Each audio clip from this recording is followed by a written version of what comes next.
Why would a woman with 847 confirmed kills let herself be mocked by officers who had no idea who she was? Why would a sniper declared dead come back without warning? And why did her reveal instantly turn a qualification test into a hostage rescue, a corruption scandal, and a reckoning years in the making? Well, look what we have here. Are you lost, sweetheart? Or are you just here to polish our boots? That voice, slick with arrogance, belonged to an admiral who strolled past the firing range with his 6 little followers. They all thought he was a riot, but they were about to learn a lesson they'd never forget. If you have ever been looked down on, you are going to absolutely love this story, so you better stay tuned to see how this all plays out. The scene is Fort Davidson, a sun-baked outpost in the middle of nowhere where about 15 soldiers were trying to pass their marksmanship tests. The woman they were mocking didn't even glance up. She was 29, with the strong build of a soldier, but her uniform was completely blank, no name, no rank insignia. She just sat quietly in the shade, her hands moving with a smooth, practiced rhythm over the internal parts of a disassembled M110 sniper rifle. She was methodically cleaning every single piece, each movement so efficient and exact that it was obvious this skill was etched into her very muscles from thousands of hours of repetition, not something she learned from a manual. Admiral Victor Kane, all 58 years of him, swaggered closer. His uniform was so loaded with medals it looked like a Christmas tree, and his face was stuck in a permanent scowl that just broadcasted, "I'm the boss." His shadow fell across her work, but her steady pace didn't falter for a second. "I asked you a question, miss," he growled. His number 2, a smug 32-year-old lieutenant named Brooks, came up beside him, crossing his arms like he was king of the desert. "I don't think she gets it, sir," Brooks sneered. "She's probably just on the cleaning crew. You know how they let pretty much anyone wander around the base these days." The other officers got a good laugh out of that. A very young junior lieutenant, whose uniform was still perfectly ironed, nudged his friend. "I'll bet you $10 she doesn't even know how to load that thing." His buddy fired back. "I'll see your 10 and raise you 10 that she's never fired anything bigger than a 9mm pistol." But all the way on the other side of the range, the old range master, a 62-year-old veteran named Ellis, was watching the whole thing. He'd been in charge of this range for 15 years. He could spot a phony a mile away. He squinted, taking in the scene. There was something about the way that woman handled the rifle parts, the precise angle of her hands, the slow, deliberate tempo of her breathing. It was different. Inhale for 4 seconds, hold for 4, exhale for 4. His jaw clenched. He'd seen that breathing method before, but only in places that were incredibly dangerous.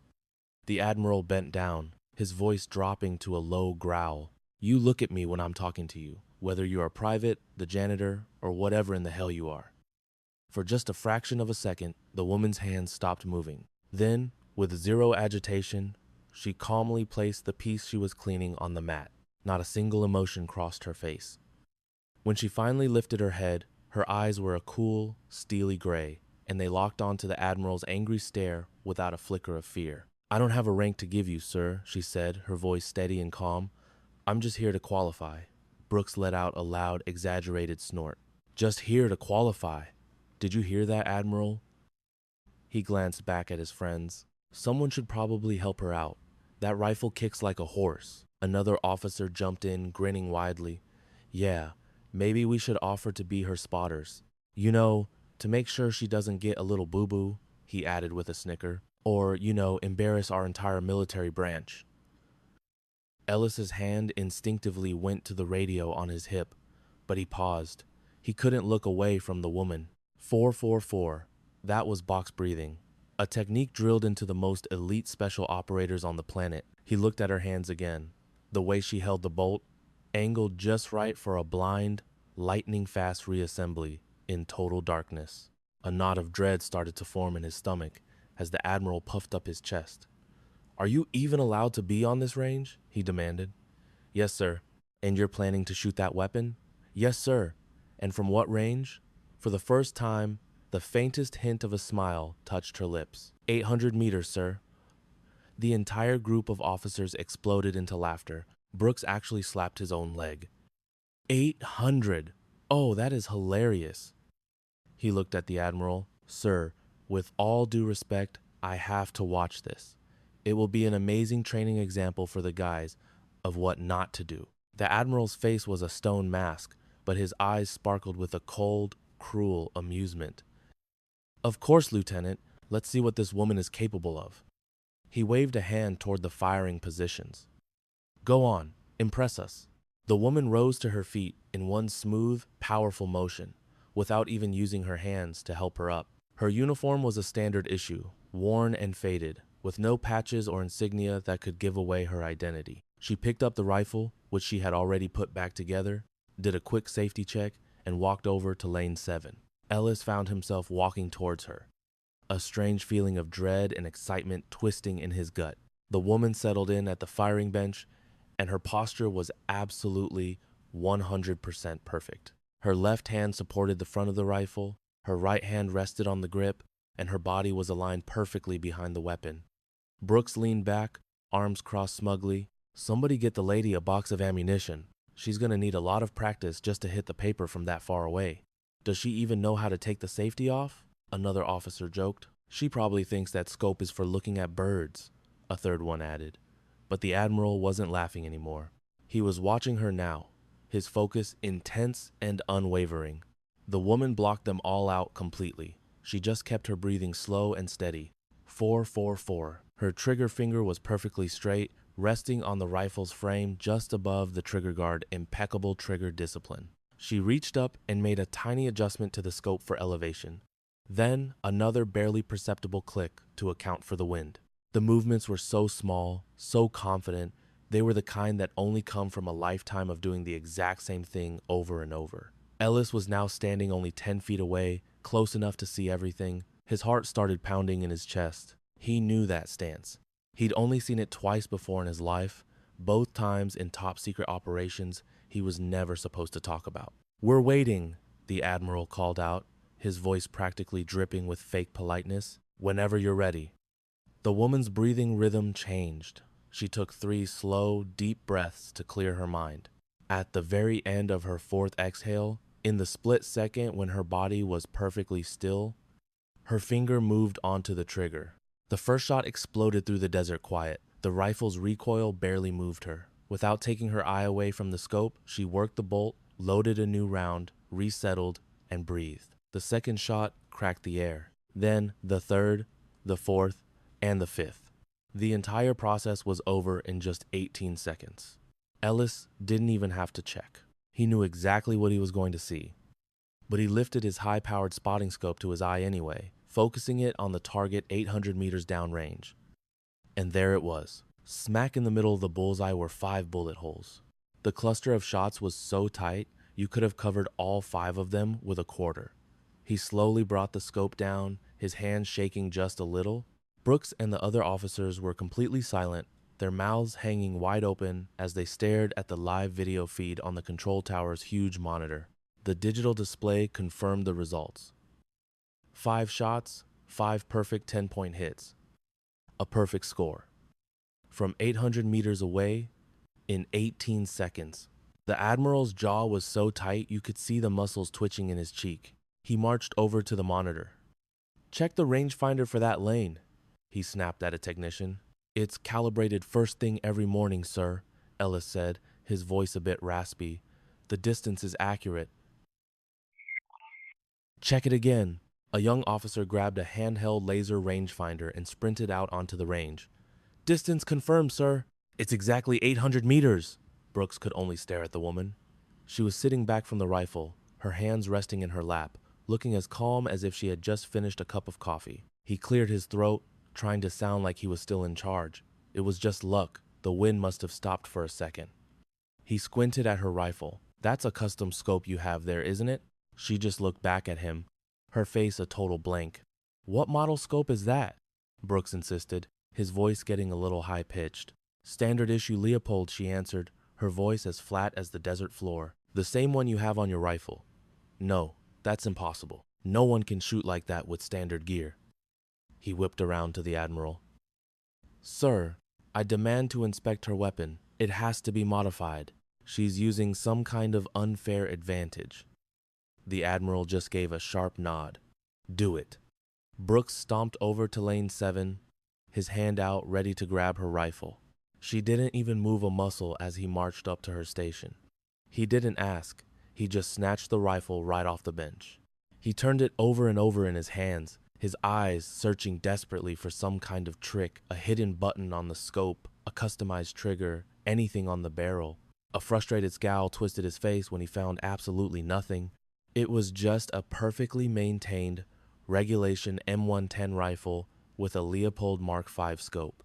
No secret gadgets, no illegal parts. He slammed it back down on the bench. "Whatever," he snarled. "So you can shoot. It was a fluke. A lucky break with the wind, a 1 in a million accident. It doesn't prove anything." That was the last straw for Rangemaster Ellis. He stepped forward, and his voice was sharp enough to slice through the tension. "Lieutenant," he said, loud enough for everyone on the line to hear. That was not luck. "That's enough, Ellis. Stand down," Lieutenant Brooks barked, his voice sharp and cold. "I'm handling this." Ellis snapped his mouth shut, but his eyes stayed locked on the woman. Her gaze flickered to him for a fraction of a second, and in that silent look, an entire conversation passed a small nod of thanks, and maybe a warning to stay out of it. Her attention immediately snapped back to her rifle. Brooks stomped down to lane 7, stopping right beside her. He folded his arms across his chest, examining her like she was a bug under a microscope. "Where'd you learn to shoot like that?" he demanded. "Here and there, sir. That's not a real answer. It's the only one I'm authorized to give you, sir." One of Brooks's buddies chuckled. "You're not authorized to do anything. You have zero permission to be on this range. You're a nobody who pulled off a 1 in a billion fluke." He leaned into her personal space, his voice dripping with disdain. "Here's my theory. Someone coached you, made you practice this one exact shot on this specific lane again and again, just so you could put on a show for the higher-ups." The woman showed no emotion. She simply began to take apart her rifle, her hands moving with a fluid, practiced grace that only comes from 10,000 hours of repetition. Kane watched her, his eyes narrowing. "If you're as skilled as you're pretending to be, you'll have no problem doing it again, only this time, with some actual pressure." She froze, her hand hovering over the rifle's bolt. "What kind of pressure, sir?" "The official military marksman qualification. Tomorrow morning, 0800. A different range, targets at unknown distances, and a timer running down your neck. The whole 9 yards. If you pass, you get certified. If you fail," he leaned in, dropping his voice to a nasty whisper, "you'll be banned from this facility for life. And I will personally make it my mission to inform everyone on this base that you're a complete fraud." "With all due respect, sir, I wasn't putting on a show for anyone." "Then you'll have no problem proving it," Kane snapped, puffing out his chest. 0800, be ready. And don't even think about skipping out, because I'm not wasting any more base resources on a fake. Brooks just smirked. "This is going to be classic. I'll even bring a camera to record the spectacular failure for posterity." The two officers turned and strode away, their laughter echoing across the now empty firing range. Standing about 20 feet away, Rangemaster Ellis had seen the whole thing unfold. The woman calmly finished disassembling her weapon, carefully placing each component into its designated cutout in the foam-lined case before closing it with a solid thud. She got to her feet, picked up the case, and began to walk away. As she passed Ellis, she paused for less than a heartbeat. Her eyes met his, and he saw something in them that sent a chill down his spine. It wasn't anger or shame. It was a deep, ancient calm, the look of a person who has been waiting their whole life for a moment exactly like this. "Rangemaster," she said, her voice just a quiet murmur. And that was all. She continued walking toward the setting sun, her boots stirring up little clouds of dust with each step. He just stood there until her silhouette was a small, dark shape against the orange horizon. Then, with a hand that was beginning to tremble, he lifted his radio and keyed it to a secure channel. "Control, this is Rangemaster Ellis. I have a situation to report, and this needs to be kept off the official logs." The radio crackled to life, and a calm voice answered. "Go ahead, Ellis." He took a shaky breath, glancing around to make sure no one was near. That shooter, the woman who just put 5 rounds in the bullseye from 800 meters in less than 20 seconds. I think he had to stop and swallow hard. I think you need to run her fingerprints. And you need to do it very, very quietly. Because if my hunch about who she is correct, we are all about to have a very serious problem. Understood, Ellis. Give us the lane number and time. We'll take it from here. Ellis lowered his radio, his eyes fixed on the now empty lane 7, where the sandbags still held the faint impression of her rifle. 5 gleaming brass casings were scattered in the dust, catching the last rays of sunlight. 5 perfect shots, 18 seconds, from 800 meters away. He'd been a range master for 15 years. He had seen world champions, elite special forces operators, and legendary Marine snipers. Not one of them had ever achieved a shot group that tight from that distance in that little time. It wasn't even close. He remembered the rhythm of her breathing, a steady 4 seconds in, 4 seconds out. He remembered her grip, her stance, and the deeply unsettling calm on her face while a group of officers ripped into her. She never took the bait, never got defensive, and never bothered to explain herself. She just absorbed it all, like someone who had already been through much worse. So much worse. She carried herself like someone who understands that words are just noise when your real work is done from half a mile away. Ellis bent down and picked up one of the spent shell casings. It was standard military issue brass. Nothing special about it, except for the impossible trip its bullet had just made. On a gut feeling, he slipped it into his pocket and started the long walk back to the control tower. His mind was racing, connecting dots he didn't want to connect, forming a picture he was afraid to see. Because if his instinct was right, Lieutenant Kane had just made the biggest and possibly the last mistake of his life. And tomorrow morning, when she arrived for his little test, things were about to get very, very real. If you think she's a one-hit wonder, you have no idea what's coming. Go on and smash that like button if you're ready to see some ice-cold justice served. And you'll definitely want to subscribe, because you don't want to miss the moment these arrogant officers get exactly what they deserve. As the sun vanished below the horizon, a deep silence settled over the range. The last of the soldiers headed back to the barracks, their voices fading into the evening. Lane 7 was now dark, quiet, and waiting. Tomorrow was shaping up to be a day no one on this base would ever forget. Meanwhile, in an office building at 5:15 p.m., Lieutenant Brooks was staring at his laptop, a cold cup of coffee sitting forgotten beside him. For the past 10 minutes, he had been watching the same 18-second video clip on a loop. The woman, the rifle, 5 shots, 5 perfect bullseyes. The security camera's timestamp ran from 15:47:22 to 15:47:40, 18 seconds exactly. It shouldn't be possible. He hit play again, watching her get into position, watching the barrel barely twitch with each shot, watching her cycle the bolt with a speed that could only come from thousands of hours of practice. A sick feeling started to twist in his stomach as he realized it was probably a lot more than that. The regular army doesn't train shooters to be this good. His roommate, Jensen, came in and dropped his gear on the floor. "Are you still on about that? Dude, let it go. The girl had a lucky streak." "Lucky?" Brooks scoffed, his eyes glued to the screen. 5 rounds, 800 meters, 18 seconds, with every single one dead center. That's not luck, Jensen. Jensen just shrugged as he kicked off his boots. "So, she's got skills. The army is full of skilled people, man." "Not this skilled," Brooks muttered. "Not from that distance, not that fast." He finally tore his eyes away from the laptop. "I've been a marksman for 8 years. I've held an expert rating for the last 3. My personal record for 5 shots at 800 meters is 32 seconds, and I thought I was a superstar for that. She did it in 18, and her shot grouping was smaller than my thumbnail. So she's better than you. Big deal. Move on." But Brooks couldn't. There was something about the whole situation that felt completely off. It was her posture, the controlled rhythm of her breathing, the way she just stood there and took the verbal abuse from Kane and the others. It was as if she'd heard it all before, like she had endured things that made a chewing out from an officer seem like a minor annoyance. He slammed his laptop shut and leaned back, frustrated.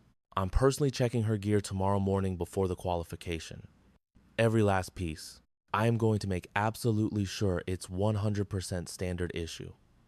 "Dude, Kane already did that." "I know what Kane did. I'm doing it again. Something isn't right. She's too good, too calm. Her story doesn't add up. Jensen gave him a skeptical look.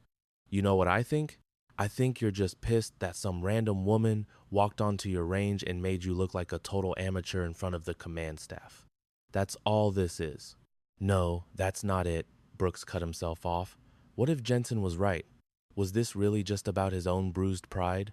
But the results were undeniable. Nobody pulls off that kind of performance without a long, serious backstory. And whatever her story was, she was guarding it like it was a national secret. Her uniform was a ghost, no name tag, no rank, no unit patch. All he saw was a standard issue uniform, a rifle, and a level of skill that made 0 sense for the nobody she was pretending to be. He stood up and grabbed his coat. I'm going to run a check through the personnel database, see what pops up. You don't have a name. I've got her face, Brooks shot back, and I know the exact time she was on my range. It's a lead. And if I'm onto something here, if she's hiding what I think she is, then tomorrow's little qualification test is going to be one for the history books. Jensen just sighed and went back to scrolling on his phone. Okay, buddy, whatever you say. Just do me a favor and give me a call when you find out she's just some random private with an attitude problem. I really want to be the first one to say, I told you so. Brooks didn't even dignify that with a response. He just stepped out into the cold, quiet hallway where the only sound was the faint humming of the fluorescent lights overhead. He bounded down the stairs to the first floor, taking them 2 at a time, heading straight for the administration building. In this day and age, every single thing was digitized. Personnel records, security clearances, service histories. It was all interconnected across every branch of the service. If she was a legitimate soldier, her file had to be in there. And if it wasn't, well, that was a whole nother problem entirely. He swiped his ID card and the electronic lock on the records office door buzzed open. It was long after closing time, but being a high-ranking officer had its privileges. He was a 4-star admiral, a man used to the entire world snapping to attention when he walked into a room. She was a complete mystery, a woman with no name who had materialized on his firing range without a single official record of her existence. To him, she was an error, a glitch in his perfectly ordered universe that needed to be deleted. So, he cooked up a plan to make a very public example of her, just to remind everyone who was in charge. What he didn't know was that he was about to make the single biggest mistake of his entire career. And you are definitely going to want to stick around to see how this quiet, anonymous woman is about to take apart one of the most powerful men in the military without ever firing a shot in his direction. The Admiral's right-hand man, Brooks, was tasked with finding some dirt on this woman, so he started by checking the digital sign-in logs for the shooting range. In an office lit only by the pale blue light of his computer screen, he navigated down to lane 7, zeroing in on the time between 3:45 and 4 o'clock. He located the entry, but where her name should have been, there was just a short, infuriating note. Walk on, approved by Range Master Ellis. That was a massive breach of protocol. Everyone, and he meant literally everyone, was required to show a valid military ID to get in. How on earth did she even get past the front desk? He brought up the security camera feed, rewound it to 3:30, and there she was. She strode right up to the front counter, flashed a card at the clerk, and was waved right through in less than half a minute. Brooks zoomed in, trying to get a better look at the card in her hand, but the camera resolution was terrible. For all he knew, it could have been a standard issue military ID, or it could have been her grocery store loyalty card. And because the clerk's computer screen was angled away from the camera, he had hit a wall. Frustrated, Brooks sank back into his chair, replaying the day's events in his head. He remembered how Range Master Ellis had gone pale as a ghost after watching her shoot, and then another piece fell into place. Ellis making a frantic, encrypted call on his radio, moving away from everyone else like he was handling classified information. Ellis knew something. Brooks swore to himself that he would get the truth out of him first thing in the morning. Beyond confirming that authorization, I cannot provide you with any further information. Is that understood, sir? But I have to know. What you times have times to know is that she is authorized, nothing else. You will not check her fingerprints. You will not put a flag on her credentials, and you will not, under any circumstances, repeat any part of this conversation to another person unless you are on a secure line. Are we perfectly clear, Rangemaster? Ellis felt his throat tighten. Yes, sir. Perfectly clear. Excellent. And Ellis, if she decides to show up for that qualification test tomorrow, you let her shoot. You do not interfere. That is a direct command. The line clicked dead before Ellis could even form a reply. He just sat there in the growing silence of his office, his brain struggling to put the pieces together. G2. That was military intelligence. They don't get involved in the day-to-day operations of a shooting range.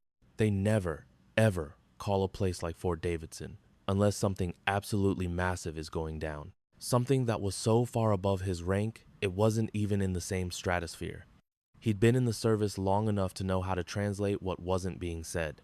The vague responses, the direct orders that were delivered like polite suggestions, and the silent warning that asking one more question would be a career-ending decision. This woman wasn't just some gifted marksman. She was something else. She was someone who was being shielded. The kind of person who could get a full bird colonel from intelligence to call a lowly range master and tell him to back off and forget everything he had just witnessed. Ellis slid open his desk drawer and took out the single spent bullet casing he had quietly scooped up from her lane after she left.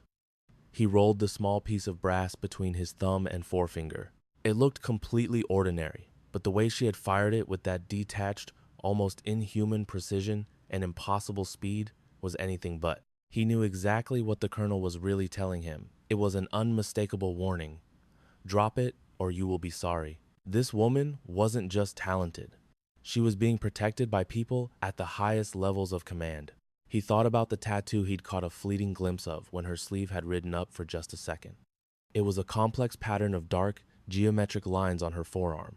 It didn't seem like just an ordinary tattoo. It felt like a marker, like a chapter of a story he absolutely did not want to read. He realized with a sudden, chilling certainty that Admiral Kane had no idea what kind of hornet's nest he was about to kick. The Admiral thought he was challenging a soldier. The reality was he was picking a fight with a force of nature. Ellis picked up his phone and scrolled through a list of contacts he hadn't touched in years, finally landing on a name, Master Sergeant Lin, retired. Lin now lived about a 40-minute drive from the base, out in Mesa, but his real expertise came from a different world entirely, 2 decades operating in places that don't appear on any official government maps. If anyone could understand the situation he was in, it was Lin. The phone rang twice before a gruff voice picked up. Ellis. Long time no see. Lin, I have to ask you something. Completely unofficial, Ellis said, his voice barely a whisper. There was a beat of silence. Go on. Hypothetically, Ellis began, let's say you saw a woman, maybe late 20s, no rank on her uniform, land 5 perfect bullseyes from 800 meters in less than 20 seconds using a standard issue rifle. What would be your first thought? The silence on the other end of the line was long and heavy. When Lin finally spoke again, his tone was completely different, all the earlier warmth gone. I'd tell you to turn around, walk in the opposite direction, and do your best to forget you ever laid eyes on her, Ellis. Ellis's stomach sank. That's what I was afraid you'd say. The Admiral is forcing her into a public qualification test tomorrow morning to make an example of her. A string of quiet, vicious curses came through the phone. Then your Admiral's an absolute fool, Lin said, his voice flat and cold. And you need to brace yourself for things to get ugly. The kind of ugly that makes careers, and sometimes people, disappear. Ellis, you're not dealing with some new recruit who's good with a rifle. You're dealing with a survivor. Someone who has stared into the abyss and walked out the other side. If that Admiral backs her into a corner, she won't just bruise his ego, she will shatter him. The call ended, leaving Ellis with his hands trembling. He knew then that the event tomorrow wasn't a shooting competition, it was going to be a final judgment. On that very same military base, a woman without a name and with eyes that looked like a gathering storm was getting ready. She wasn't nervous, she wasn't anxious, she was simply prepared. because whatever scenario Admiral Kine was imagining for tomorrow morning, he was wrong. Spectacularly and dangerously wrong. A man named Ellis stood up, switched off the lamp on his desk, and walked out into the cold desert night, whispering a quiet prayer. Not for the woman he knew, she didn't need it. He said it for Admiral Kane, because by sunrise, the Admiral was about to receive a very harsh lesson about underestimating the quiet ones, a lesson delivered from 800 meters away in under 20 seconds. In her stark, simple room in Building 12 at 10 p.m., the atmosphere was austere.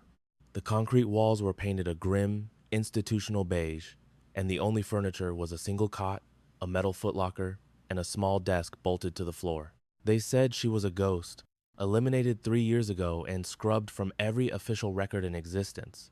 But in this bare-bones room, the ghost was alive and kicking. All she owned fit into a single beat-up duffel bag, but the story of her life was glowing on her hands in the blue light of a laptop. She wasn't typing, she was tracing the history carved into her own skin. A tiny web-like scar on one knuckle, the thick calluses on her fingertips from a lifetime on a trigger, a faint white line on her ring finger where a medic had dug out shrapnel in a mud-filled trench. Every mark was a memory they couldn't erase, a part of a story they were so sure was over. But they were about to learn they hadn't even gotten to the final chapter. And trust me, you are going to want to stick around to see how this one ends. With her sleeve finally pushed up, the truth of her past was on full display. It wasn't just some ink, it was a permanent record covering her entire forearm. Right in the center, caught in a sniper's crosshairs, were the numbers 8, 4, and 7, tattooed with military precision. Below it, the words Death Angel were framed by the years 2018 to 2021. This was more than body art. It was an indictment. She ran a finger over the raised lines of the tattoo, feeling the crushing weight of that number. 847 lives. And here's the dirty little secret no one knew. Not all of them were enemy combatants.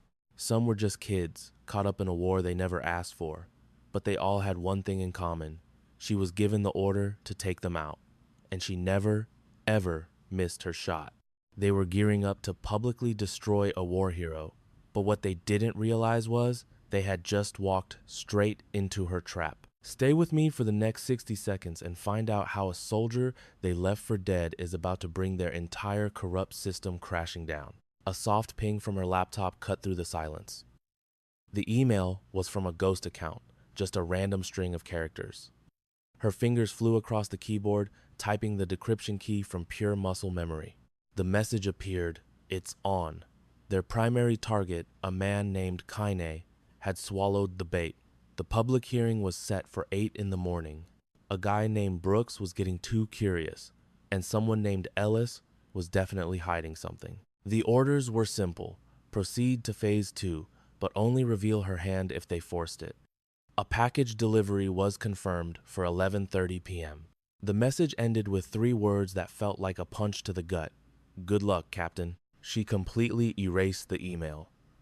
It had been years since anyone had called her that. 3 very long years. 3 years since the bombing in Kabul that was supposed to have killed her.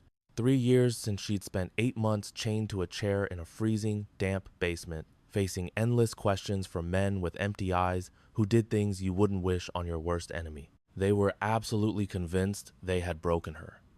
And that was their first big mistake. See, you can't really break a person who has already made peace with dying.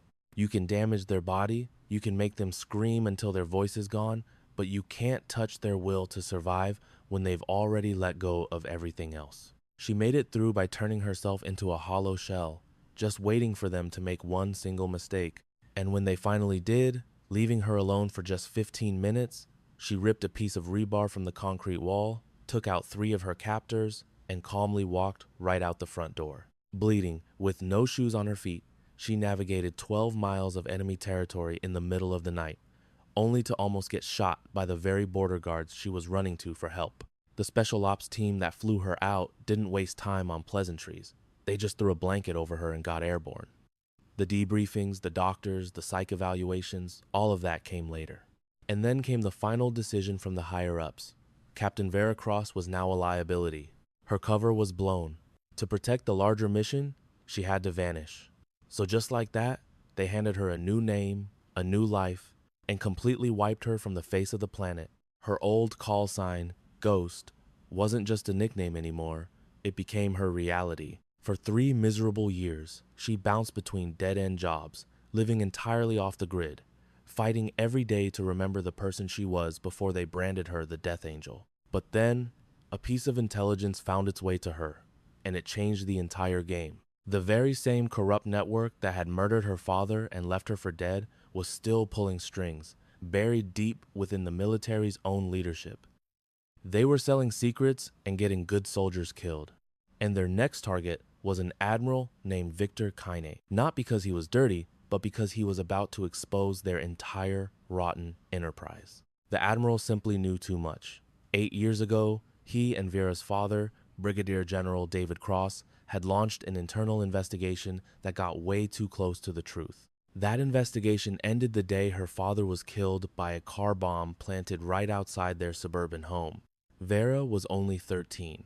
She saw it all on the evening news, the mangled steel, the fire, the body bag, and her mother collapsing at the funeral. Then she read the official report that called it a mechanical failure, a total lie. That was the day she learned a hard truth. The system doesn't always protect you.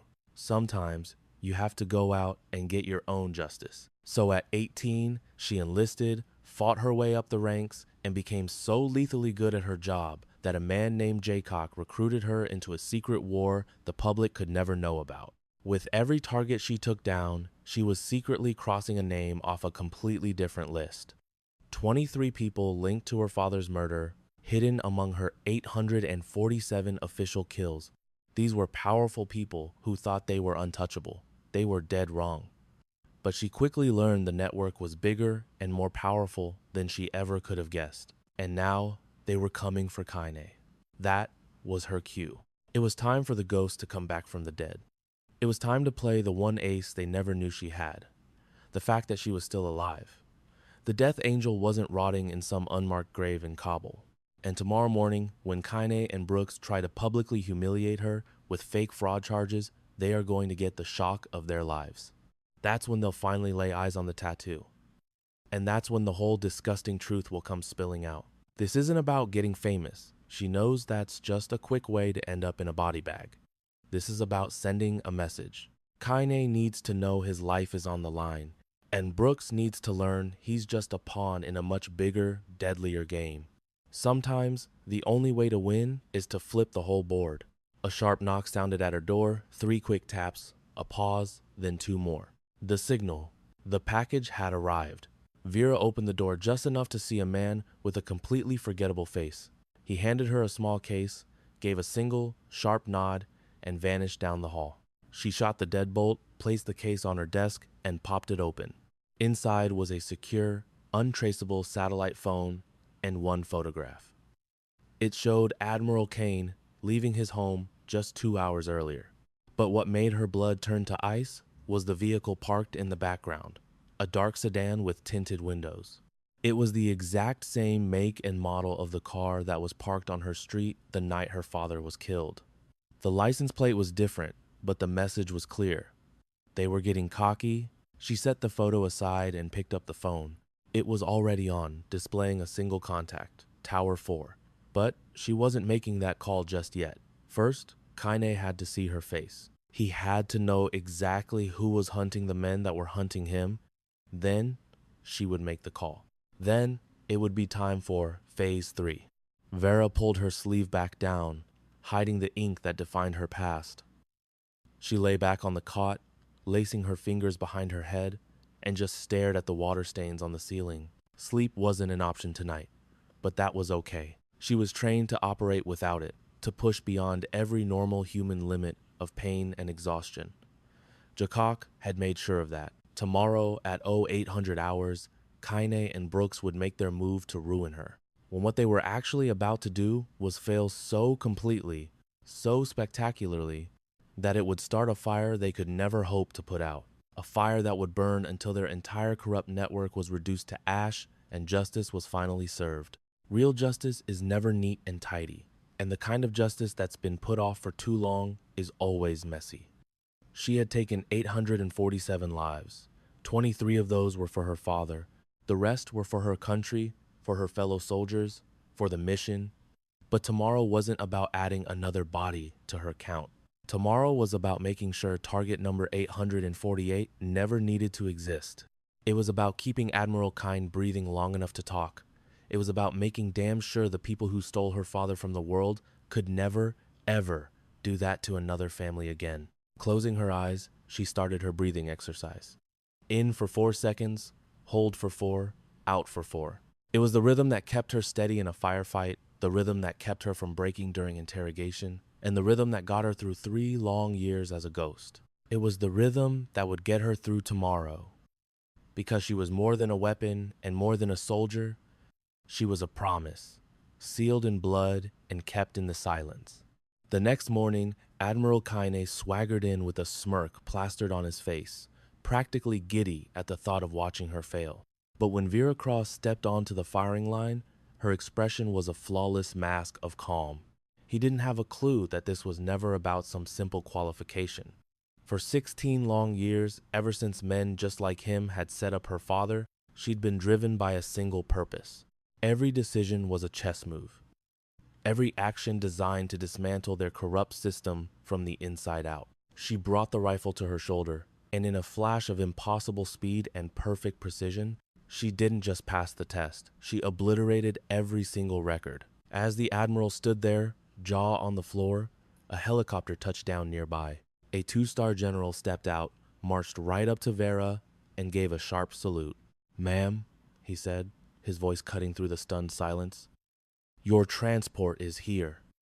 Kine's face went as pale as a ghost. He wasn't just looking at some shamed soldier. He was staring at the person who had come to end him. And the lesson of the day was crystal clear. True power never has to brag about its rank. She just couldn't let it go. There was a good reason they nicknamed her the Death Angel. She never, ever missed. Not from 800 meters, not from half a mile out, ever. The ceiling fan sliced lazy circles in the air above her. Down the hall, she could hear the normal sounds of life. Footsteps, a distant laugh, a muffled conversation. It was the soundtrack of a world she barely recognized, a life she'd lived what felt like 100 years ago, before she turned into this. Before all the tattoos, before the mental hit list, before her entire world was reduced to shades of gray and black. Maybe, just maybe, when it was all over, she could have that life again. Maybe she could just be Vera Cross, a soldier who served her country, not the Death Angel, a ghost holding a rifle. Maybe her story wouldn't have to end in some dark room, strapped to a chair, while faceless men screamed questions she'd die before answering. Maybe. But to get there, she had to get through tomorrow. The official test, the grand reveal. That one perfect moment when Admiral Victor Kane would catch sight of the tattoo on her arm, and every piece of the puzzle would violently click into place for him. He wouldn't just be seeing some random female sniper. He'd be seeing the woman who pulled his pathetic self out of a hopeless firefight in some forgotten, dusty town in Afghanistan 5 years ago. The very same woman who, according to every official report, had been dead for the past 3 years. The woman who was about to let him know that he was the next target on their list, unless she could get to them first. And she would. She would bring their whole rotten world crashing down, no matter the cost, no matter who got in her way. The mission was everything. It was the only thing she had left. Vera opened her eyes, her gaze landing on a photo on her desk.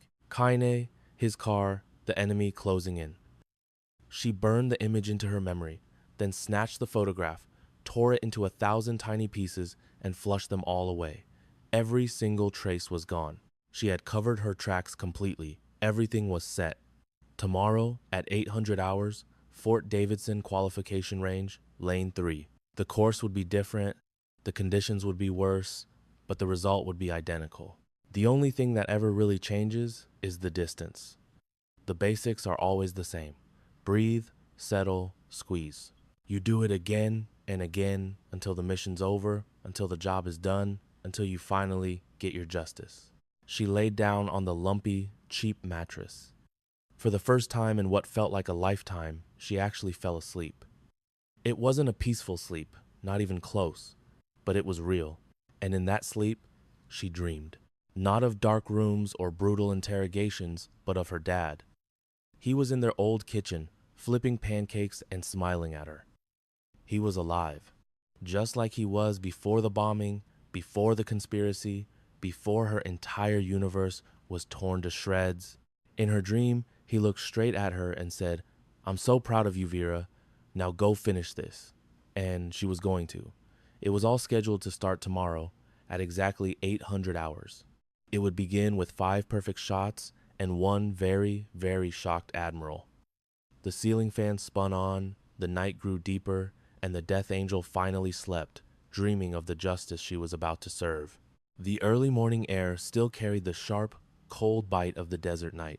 The firing range was tucked away on the far side of Fort Davidson, a cold, official place made for tests where there was zero room for error. It was nothing but concrete shooting lanes, standard targets, and enough cameras to film a fly blinking. Nothing was being left to chance. Admiral Kane showed up early with 4 officers in his shadow, including Brooks. They all climbed into an observation tower that gave them a perfect, godlike view of Lane 3. Have you ever been set up to fail so badly that a crowd literally gathers just to watch the car crash? That's exactly what it looked like at 7:58 in the morning.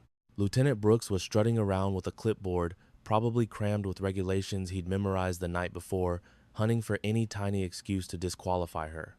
The rangemaster, a guy named Ellis, looked dead tired, like he knew in his bones that no rulebook on Earth was going to stop what was coming. An order had come from Colonel Vance himself. Just let it happen. But every fiber of Ellis's being was screaming that today was going to be an absolute train wreck. Word about the mystery woman who had made a top admiral look like a fool had torn through the base like a wildfire, and now it felt like the entire base was there for the sequel to watch her get put back in her place.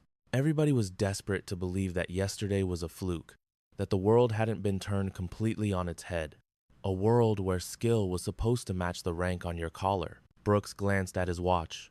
2 minutes to go.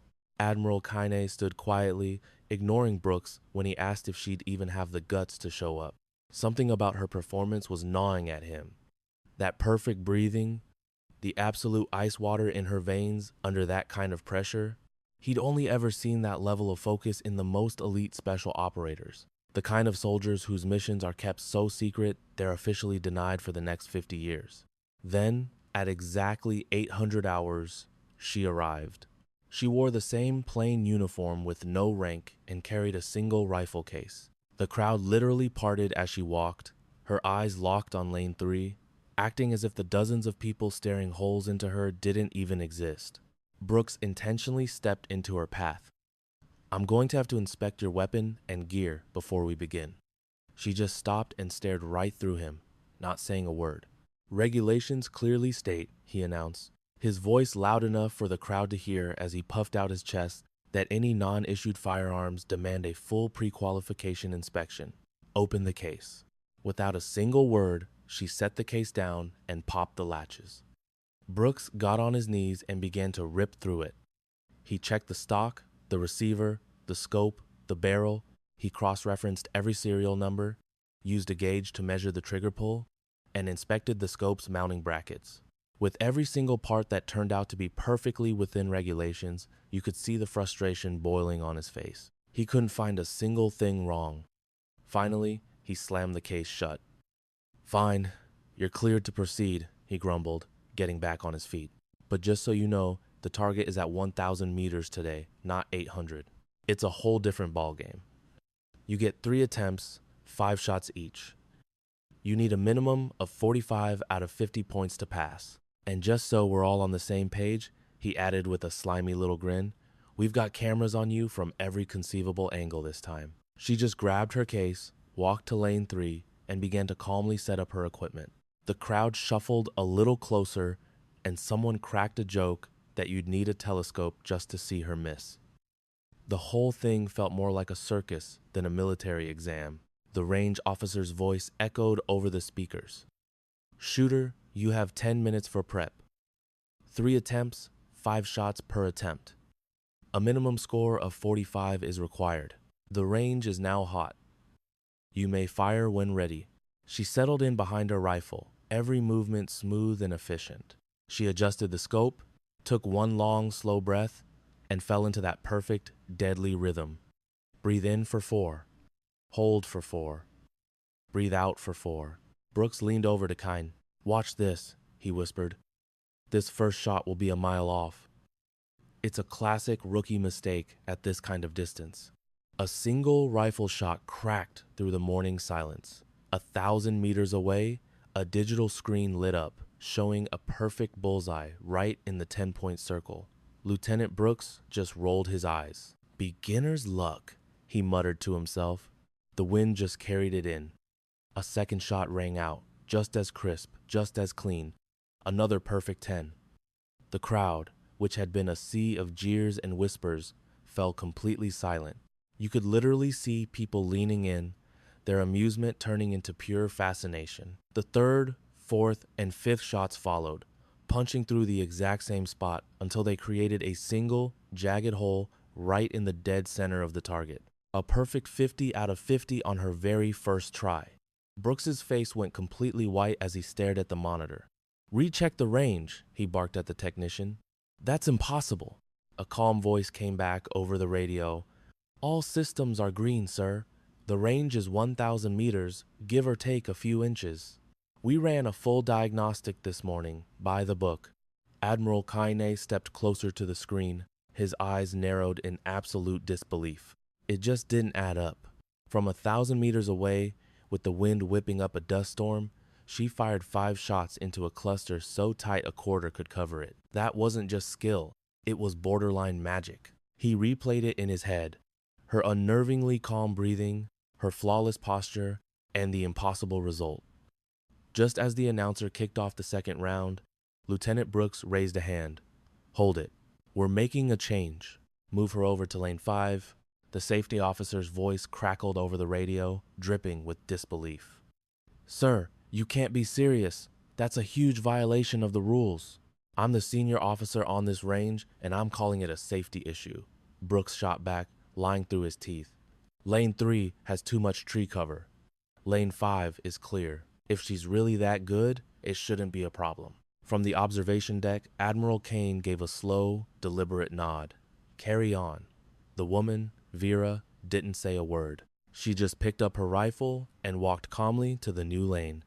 Anybody with eyes could see it was a setup, a cheap shot to break her focus. But her expression was pure stone. She just calmly laid out her gear, ran through her pre-shot checklist, and settled back into that steady, rhythmic breathing. The wind in lane 5 wasn't just blowing, it was practically howling. The range flags were stretched out completely straight, snapping violently in the 10-mile-per-hour gusts. Brooks watched with a smug little grin, convinced he was about to expose her as a total fake. 5 more shots cracked through the air, each one perfectly timed. And on the screen, 5 more holes blossomed right in the dead center of the target. Another flawless 50 points, bringing her total to a perfect 100. The entire range went dead silent. The quiet snickering from a minute ago vanished, replaced by open mouths and stunned expressions. People started fumbling for their phones, desperate to record what looked like an actual miracle. Brooks was so shocked that the clipboard fell from his sweaty hand and clattered onto the concrete. "For the third round, that won't be necessary," Admiral Kane cut in. His voice was quiet, but it carried the weight of absolute authority. "There's no need for a round 3. She's qualified. In fact, she's more than qualified." Kane marched directly to her station. "Who trained you?" he demanded. Vera didn't even look up from cleaning her rifle. "I've had more than one instructor, sir." "That's not an answer," Kane said sharply. "It's the only one I'm cleared to give, sir," she replied, her voice perfectly even. The Admiral's jaw clenched. "I want your ID and your full service record on my desk, now." She finally lifted her head, her cool gray eyes meeting his without a shred of intimidation. "Sir, with all due respect, that's not a good idea. Not right here, with this audience." "That wasn't a request," Kane growled. Brooks strutted over, trying to reclaim some authority. "Yeah, Let's see some identification and your orders. We don't even know if you're supposed to be on this base. This could all just be some kind of prank." And then he made a terrible mistake. He reached out and grabbed her arm, trying to pull her up, his fingers digging into her left forearm. The moment he tugged, her uniform sleeve slid up just enough to reveal a tattoo. It was a sniper's scope, with the number 847 inked right in the center of the crosshairs. Below it, the words Death Angel were written above the dates 2018 to 2021, right over the unmistakable eagle and dagger symbol of the Joint Special Operations Command. Brooks froze on the spot, his hand still on her arm, his jaw hanging open. A wave of shocked whispers spread through the crowd as people started pointing. Up in the control tower, the safety officer went ghost white and grabbed the console for support. He knew that tattoo. He slammed the button on his radio. "All units, stand down. I repeat, all range personnel, stand down now." Kane just stared at the ink on her arm, his face shifting from confusion to shock, then to disbelief, and finally to pure, raw horror. His lips moved, trying to form a name he couldn't speak, before he finally managed a whisper. 847. With one fluid motion, she pulled her arm free from Brooks's paralyzed grip.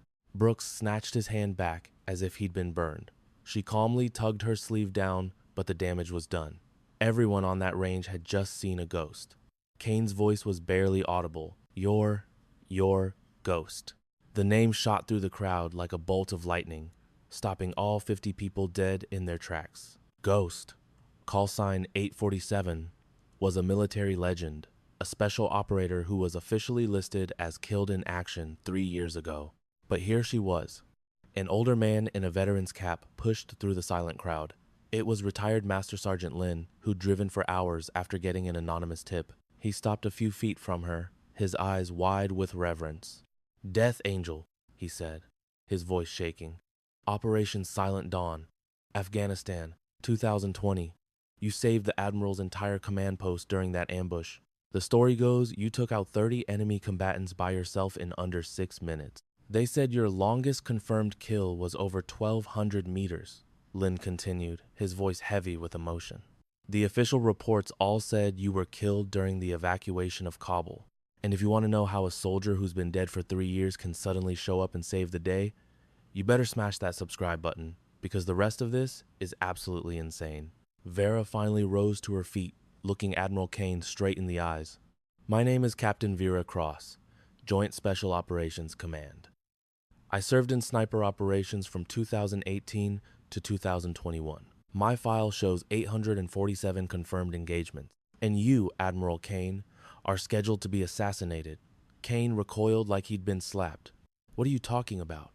The same group that eliminated my father, Brigadier General David Cross, back in 2016, is coming for you now. They know you're set to testify before Congress, they know what kind of proof you have, and they have a plan to make sure you never get to say a word." Brooks finally found his voice again, but it was trembling. That's completely crazy." Vera's eyes snapped to him, and they were as cold as ice. "Lieutenant Brooks, how long has your family been getting threats? When did they start sending you those photos? The ones of your wife, Sarah, leaving her office? Or the pictures of your kids, Emma and Lucas, on the playground at school?" Every last drop of color drained from Brooks's face, leaving him looking terrified. How do you know their names?" "Because," Vera said, her voice dropping to a low, chilling tone, "the people threatening them are the same ones who left me for dead in Afghanistan. They've been blackmailing you, using your family to force you to sabotage anyone who gets too close to the Admiral. And as we speak, they are holding your wife and children hostage." The clipboard Brooks had just picked up slipped from his numb fingers again, cracking as it hit the pavement. He started shaking uncontrollably. "You don't know what you're talking about." "Warehouse on the southern edge of this base," she stated, her face unreadable. "2 guards outside, 3 more inside with your family. For the last 6 weeks, they've been feeding you coded orders, haven't they?" She went on, laying his secret nightmare bare for everyone to see. It was small stuff at first, leaking schedules, messing up guard duty assignments, but then they told you to shut down anyone who showed too much promise on the Admiral's security team. When I showed up, your job was to make sure I failed this qualification test as publicly and humiliatingly as possible. Brooks stumbled backward, his composure completely shattering. I didn't have a choice, he choked out, tears streaming down his face. They sent me pictures of them. They showed me what they'd do if I didn't play along. I had to. I know, Vera said, her tone softening just a tiny bit. That's why I'm here. We're getting them back. Kane was still trying to process it all. A legendary soldier back from the grave, a conspiracy he thought was buried, and an active threat against his life. If this is true, why all the theatrics? Why not just come to me in private? Because, she said, her eyes locking onto his, I had to find out which one of the men on your team was the mole. I needed to dangle the bait, let them think their little plan was working, she explained, her focus razor sharp. And I needed you to see for yourself what I'm capable of before I told you that your life was in danger. 5 years ago, in that ambush, you got on the radio and asked who I was. I told you it didn't matter. All that mattered was keeping you alive. Nothing has changed, Admiral. Your job is to stay alive until you can testify. I'll take care of everything else. Master Sergeant Lin snapped to perfect attention. Captain Cross, give us our orders. We are going to that warehouse. And we are bringing Lieutenant Brooks's family home, she announced, her voice ringing with absolute command. I have 43 minutes until their scheduled transport.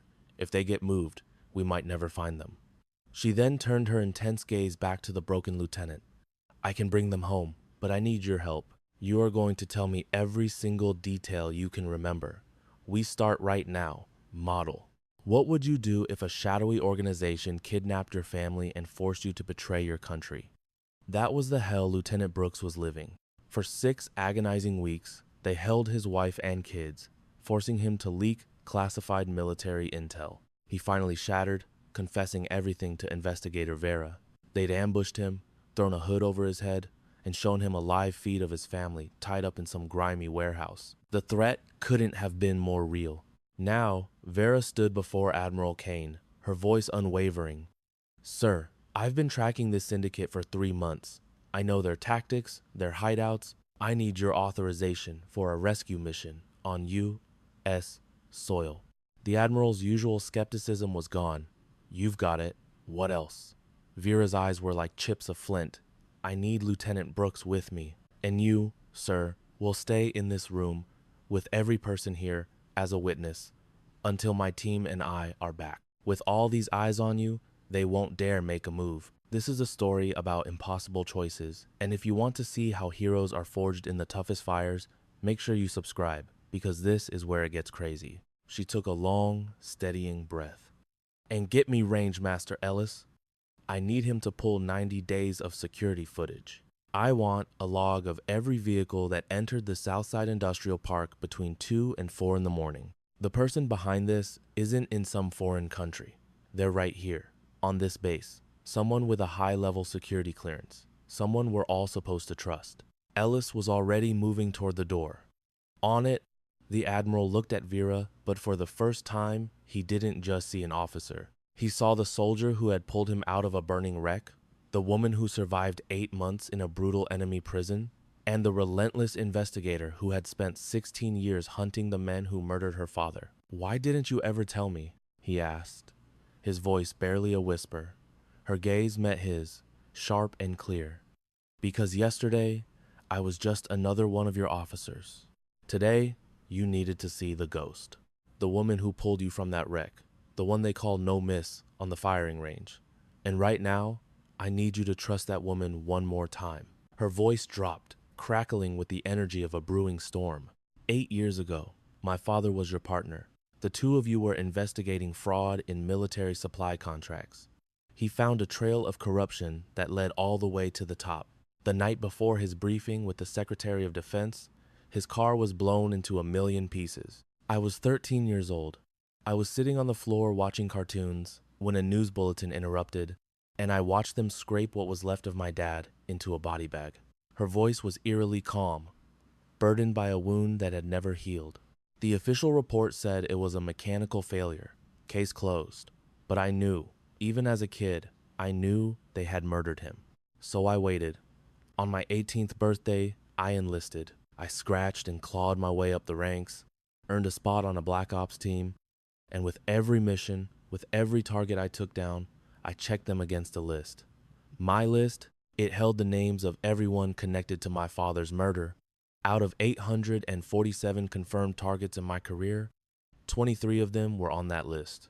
23 powerful men who thought they got away with assassinating a brigadier general. The color drained from Admiral Kane's face. David Cross, he was my best friend. He was my brother. After he died, his voice cracked, thick with shame. I knew it wasn't an accident, but I couldn't prove anything, and I was scared. I had a wife and kids, so I just shut my mouth. I told myself there was nothing I could do. I know, Vera said, her tone softening almost imperceptibly. And that's why I'm here. This is bigger than my revenge. This is about finishing the job he started. Because the same people who killed him are now coming after you. But this time, I'm the one with the training, the proof, and the absolute will to burn their whole world down. For me to do that, I need you to stay alive. To testify. I need Lieutenant Brooks to get his courage back and stand on the right side. And I need exactly 42 minutes to execute a rescue that will bring 3 innocent people home and blow this entire conspiracy wide open. Brooks wiped tears from his face. If you're wrong about any of this, my family dies, the Admiral dies, and those monsters win. I'm not wrong, Lieutenant, Vera said, her voice radiating pure certainty. This is your only shot to make this right, to save your family, and to help me get justice for my father. She slung a rifle case over her shoulder. So, are you coming with me? Brooks looked to Kane, who gave a single, sharp nod. Go, get them home. And, Brooks, they put you in a no-win situation. This is how you win. Don't waste it. A fresh wave of resolve washed over Brooks, and he stood taller. Yes, sir. The crowd of officers in the room parted like water as Vera and Brooks strode for the door. Lynn, Vera's trusted second-in-command, fell in step behind them without a word. Inspired by the sight, 3 other combat-hardened veterans who knew what was at stake quietly joined them. By the time they hit the parking lot, a 6-person rescue team had assembled itself. They piled into 2 black SUVs, Vera taking the wheel of the lead vehicle, with Brooks in the passenger seat. As they sped out of the gate and raced toward the Southside Industrial Park, the morning sun finally crested the horizon, bathing the desert in a warm, hopeful light. 41 minutes to go. The time was 8:52 a.m. The warehouse was a single, rust-colored building behind a dilapidated chain-link fence. 2 guards stood out front, casually sharing a cigarette, their rifles slung loosely over their shoulders. They obviously weren't expecting company. The syndicate had been running its operation for years without a problem, and it had made them lazy. Vera stopped the SUVs 3 blocks out and held a quick, hushed briefing. Brooks, you stay with the vehicles. Keep the engines hot. The instant you see us come out with your family, you hit the gas. Got it? I should be going in there with you, he argued. You're too emotionally involved, Vera replied, her tone firm but not cruel. Your judgment is compromised. Let us handle this. She turned to Lynn and the others. Quiet takedowns are the goal, but the hostages are the mission. They walk out of there unharmed, no matter what it takes.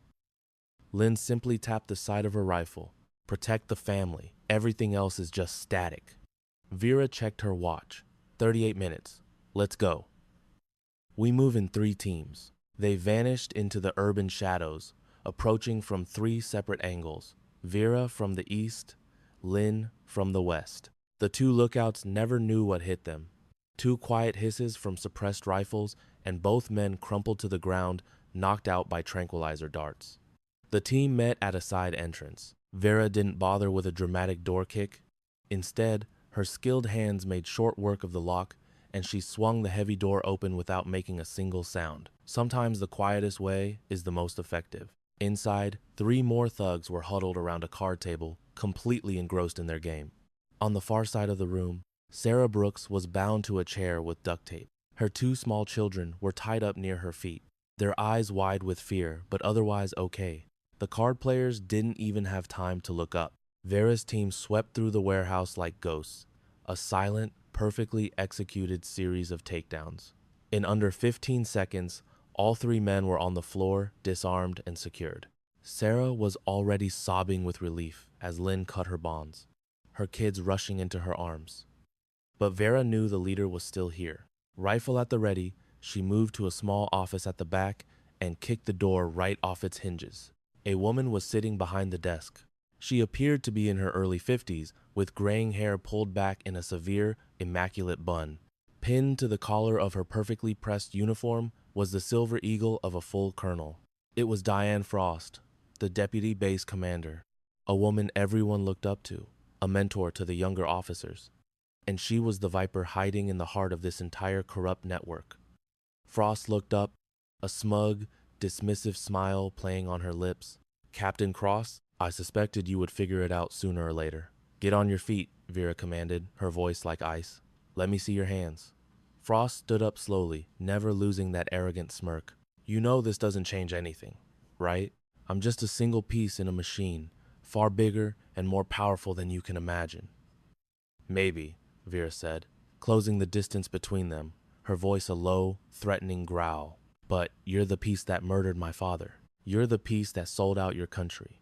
And today, you're the piece that's going to break. You are going to talk, Colonel. You are going to give me every single name, every bank account, and every dirty secret you've been hiding. Have you ever been blamed for something that wasn't your fault in front of everyone?" That's exactly what happened to Captain Vera Cross.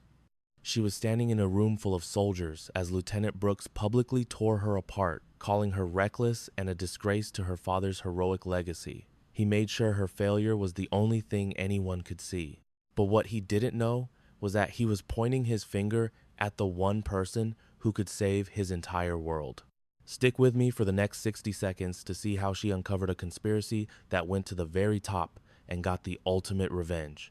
Deep down, Vera knew Brooks was wrong. She also knew her father's accidental death was anything but. Working late into the night, fueled by lukewarm coffee and pure grit, she started digging. Every clue she found seemed to vanish. Every lead went cold, almost as if a ghost was erasing her tracks. Then she saw something that made her blood run cold. Brooks, the man who hated her, secretly meeting with a known arms dealer.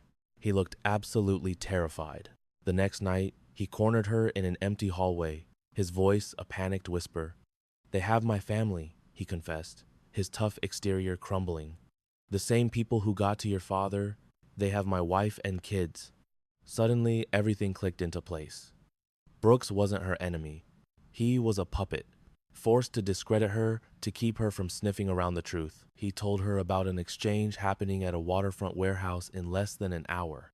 Trusting her gut, Vera grabbed a small team and they stormed the location in under 5 minutes. They found Brooks's family, shaken but safe. But the person holding them captive was the biggest shock of all. Colonel Frost, a highly respected officer and one of her father's closest confidantes. The betrayal was staggering. "The whole system is a lie," Frost sneered as they cuffed her. "I just figured out how to make it pay." The full story came pouring out. Frost was the mastermind behind a massive smuggling ring, and Vera's father had discovered it. Back at the base, Brooks dropped to his knees in front of Vera, his voice thick with shame. "I have no right to ask, but please forgive me. You gave me my family back." Vera looked down at the broken man. "Get up, Lieutenant," she said, her voice firm but kind. "You made the wrong choice for the right reason. When it counted, you trusted me. Go be with your family." Later, as Admiral Kane watched the MPs lead Frost away, he turned to Vera, a new respect in his eyes. She had not only found justice for her father, but had carved out a legacy all her own, one built on courage, and even more impressively, on forgiveness. Imagine being told your dad, a celebrated war hero, died in a freak training accident. You feel it in your bones that it's a lie, but the very system he dedicated his life to slams every door in your face. They try to silence you, threaten you, and do everything in their power to ruin your career. This isn't some Hollywood script. This was the grim reality for Captain Vera Cross. They took her career, her reputation, and her father, but they made one colossal mistake. They underestimated her. You won't believe how this one woman, armed with nothing but her training and a burning need for the truth, brought down a conspiracy that reached the very top. Stay with me to see how she pulled it off. And hey, if you love a good story about the underdog winning, go ahead and hit that subscribe button. For years, Vera simply vanished. She lived like a phantom, drifting between rundown motels, using only cash, and never staying in one place long enough for a name to stick. Every dollar was stretched until it screamed, every meal was the cheapest thing on the menu, and every night was a losing battle against the memory of her father, Brigadier General David Cross. He was the one who taught her how to aim, how to lead, and how to honor the uniform. And now, the men he'd called brothers were the ones who put him in the ground. Her first real lead was a name, whispered by a dying informant, Colonel Frost. But the moment Vera started digging into Frost, she hit a digital brick wall. His file was spotless, impossibly clean. It was a perfectly crafted illusion, a trap she nearly died walking into. She barely escaped with her life. A chilling realization dawning on her. Frost's influence was everywhere. In a final, desperate act, she reached out to the only person she thought she could still trust. Her dad's lifelong friend, Captain Kane. But when she finally got him on a secure channel, his voice was hollow and empty. He told her to let it go, that she was chasing shadows and tarnishing her father's legacy. That rejection felt like a knife in the gut. Could he be one of them? The sting of that betrayal was sharper than any physical wound. With absolutely no one left, Vera felt the last flicker of hope begin to fade. But then she recalled another name from the past, her father's old Master Sergeant Lin, a man who'd been retired for 3 years but supposedly knew where all the skeletons were hidden. Lin, a crusty old soldier who wanted nothing to do with her fight, finally caved and agreed to help. He made a single phone call, and that one call shattered the entire conspiracy. The big reveal wasn't that Kane was a traitor, but that he was trapped. Colonel Frost had him in a vice, threatening his family to force his compliance. This whole scheme was bigger than just pocketing millions from military contracts. They were selling top-secret intelligence to enemy nations. If one me some basive basum, they were selling top-secret intelligence. Her father had discovered their operation, and they had silenced him for it. Everything suddenly clicked into place. Kane wasn't a villain. He was a pawn. In that instant, Vera's mission transformed. It wasn't just about revenge anymore, it was about saving a good man's family and clearing his name. 3 months later, long after the story had faded from the headlines and the official investigations had closed, the justice Vera had fought for came down like a hammer. Frost was sentenced to 35 years in a federal prison. 4 other high-ranking colonels got between 20 and 30 years each, and more than a dozen other officers were court-martialed and dishonorably discharged. The entire corrupt network was utterly dismantled. Brooks, the officer Kane had been blackmailed to frame, was completely cleared of all charges and reinstated to his command, his family finally safe. As for Captain Kane, his 6 hours of damning testimony blew the lid off the whole procurement scandal, forcing a massive overhaul of military oversight. He accepted his retirement with full honors, his reputation intact and his soul at peace.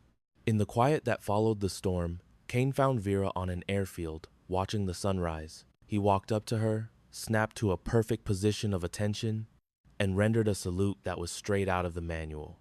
"On behalf of the United States Navy," he said, his voice cracking with emotion, "and on behalf of your father, who would be so damn proud of you right now, thank you." Vera returned the salute with precision. "Just doing my job, sir." "No," Kane said, shaking his head. "You did so much more. You were being hunted by my friend's killers, and you turned the tables on them. You sacrificed everything to finish a mission David and I started 8 years ago. And for my part, I am so sorry for being a coward. It took a ghost coming back from the dead to remind me what honor truly is." "You're testifying now," Vera said softly. "That's not cowardice." He just shook his head again. "Only because you showed me the way." A small, weary smile finally touched Vera's face. Her father's sacrifice hadn't been in vain. The service he loved, the one that had become so twisted, was finally starting to heal. She filed her retirement papers, and when the Navy tried to award her the Medal of Honor, she politely refused. "Give it to someone who's still serving," was all she said. She bought a small, quiet house out in the New Mexico desert, ready for some peace. But about a week later, a plain manila envelope with no return address showed up in her mailbox. Inside was a single satellite image of a foreign military base and a handwritten note. "Tower 4 says, 'Hi, there's one more name on the list.'" And she got him. Faced with undeniable evidence and Vera's relentless pursuit, Colonel Frost's corrupt empire completely collapsed. He gave up every single accomplice, sparking a series of arrests that went all the way to the top. Lieutenant Brooks was reunited with his family, his name cleared, and his career restored. Admiral Kane's testimony helped him make peace with his friend's memory. And Vera, she finally found justice. The road was long and filled with shadows, but she saw it through to the end. It really proves that it's never too late to find your nerve and fight for what's right, even when you're terrified. Real heroes aren't people who feel no fear. They're the ones who act in spite of it. Thanks for tuning in to this amazing story. If you liked it, please subscribe to MVB Story for more tales of bravery and justice.